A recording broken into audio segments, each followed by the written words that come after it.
না মারিছে আমার একদিন এসে 3 দিন উঠতে পারি না।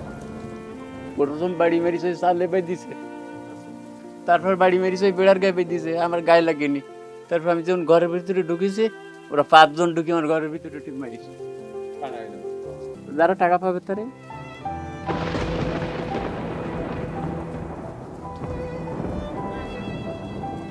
বা আমার কাছে 500 লোক আছিল, আমি নিজেই সর্দারিকে চালাতাম। সেই লোকটা আমি ঝড়ে বান্ধিয়ে থুয়ে আসি ঘাটে, 2-4 মিনিট ঝড়াইছি পশ্চিমী ঝড়।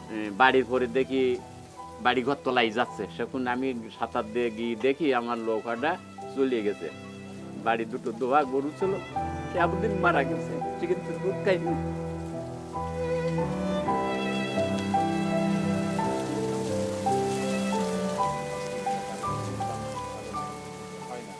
এখন আমি বললাম আমার ছেলে তো হাফেজ মানুষ, সে নিয়ে উনি তো কোনো কাজকাম আঘাতের কাজকাম করিতে পারে না, তার জন্য কিভাবে কি কাজ দেবেন। তা বললো যে আমার ছেলেটা আমি পাঠাই দিব, এই ছেলেটা দেব, হাফেজ মানুষ, গোলায় অত্যন্ত ভালো সুর, উনি মসজিদে আজান দেবে, ঝাড়ু দেবে, আর ওনার একটা হোটেল আছে, সে হোটেলে অবসর টাইমে কাজ করবে, সে না ওখান থেকে উনি বেতন পাবে, মসজিদেও বেতন পাবে।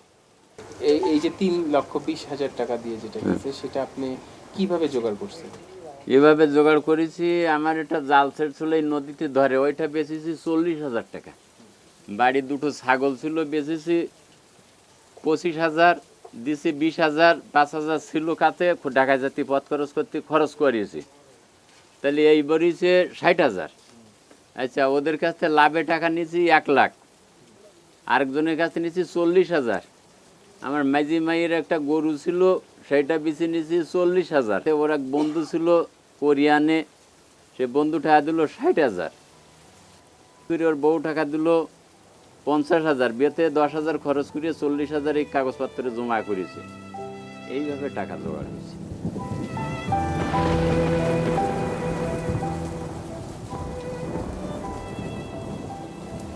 আর এই বেতন বুলি খুঁয়ে উনি যখন নিয়ে গেলে, নিয়ে যাওয়ার পরে ওখানে গিয়ে আটকেই দিলে। কাছে গিয়ে বললাম ভাইয়া কি সমাচার কি?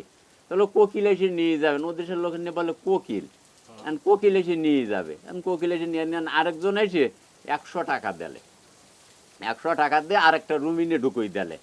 আমার কাছে ফোন দেখেছি, আব্বা আমার কোনো পয়সা করি নি, কান্দা শুরু করলে আমি কী খাবো কী হবে। আমি নদীতে জালমাল ধরে, জালমাল টাইনি আমি আবার 2300 টাকা ফাটালাম। 2300 টাকা ফাটালে করলো আব্বা খরচ বরচ বাদ দিয়ে 100 টাকা হয়েছে, তো হোক 100 টাকা। এখন ওখানে গিয়ে খরচ বরচ খাইতে মাতি, এখন সমস্যা হলো কোনটা, মানে ও একটু চুরি চামার করে কাজ করে পেটে খায়, আমার কাছ থেকে টাকা টাকা নেয় না। আরে কান দে বাবা, আমি কি করব। এখন বললাম গিয়ে যখন পেলাচ্ছি দুধ জুদার,